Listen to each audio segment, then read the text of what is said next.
Hi, it's Christina with the Sisyphean Journal. Today's July 22nd, and I'm going to link below to an anniversary I already covered.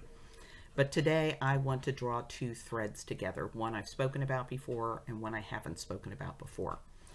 I have spoken before about the fact that the abortion fanatics are trying to get a vulnerable pregnant woman killed in order to achieve abortion on demand.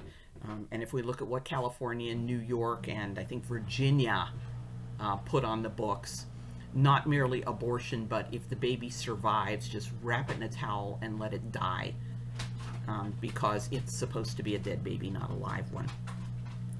And I need to kind of review how abortion was legalized in Ireland.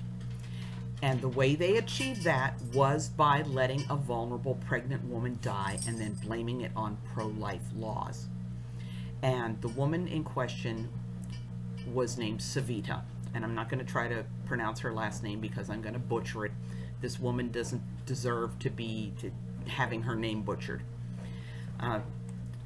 This young woman was having a miscarriage. It's the same situation that we saw with Rick Santorum's wife. The ruptured membranes, infection in the amniotic fluid, her life was in danger. Now, with Rick Santorum, he and his wife had a pro-life doctor, a doctor who valued both lives equally.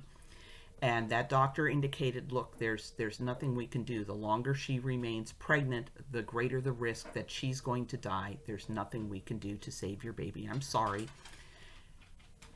Administered antibiotics to prevent the infection from spreading and killing the mother, and delivered the baby alive so that he could be held and cuddled and comforted by his parents in his last moments.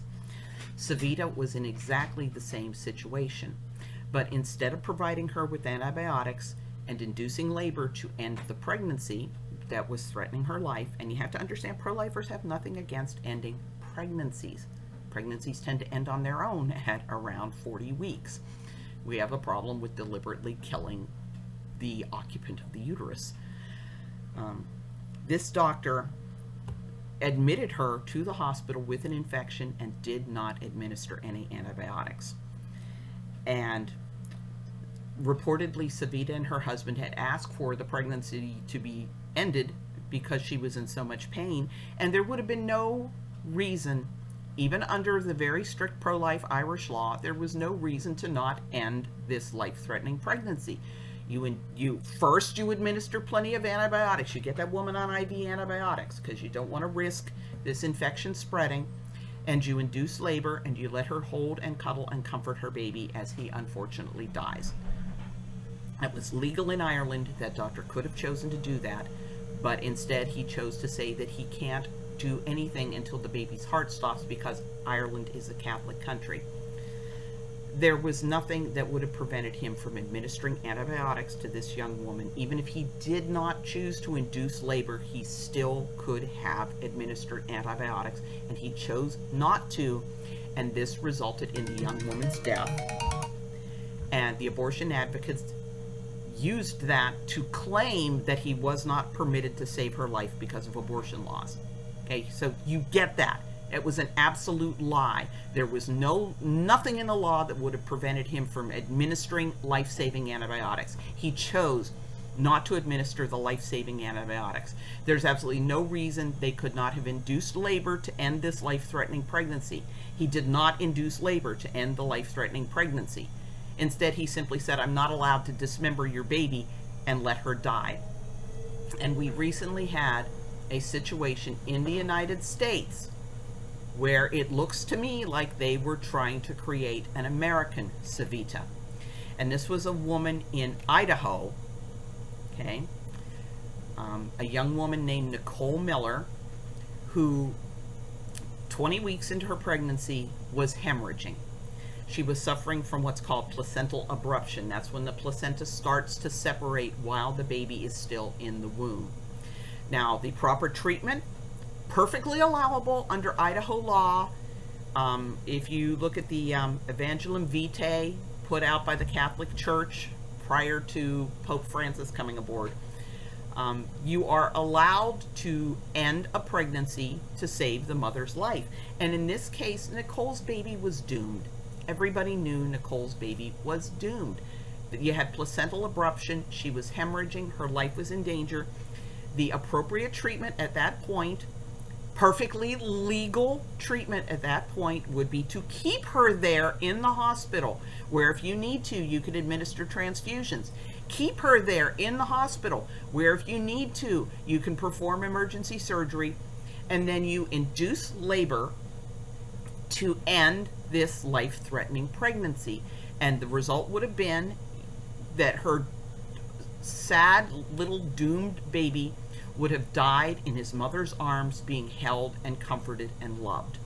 And instead they chose to endanger her by putting her in a plane, taking her away from a hospital, taking her away from the ability to perform transfusions, taking her away from the ability to perform immediate emergency surgery if necessary. They removed her from an environment where her life could quickly be saved, put her in a dangerous situation to fly her to Utah to dismember her baby instead of letting him die, held and cuddled and loved and comforted in his mother's arms.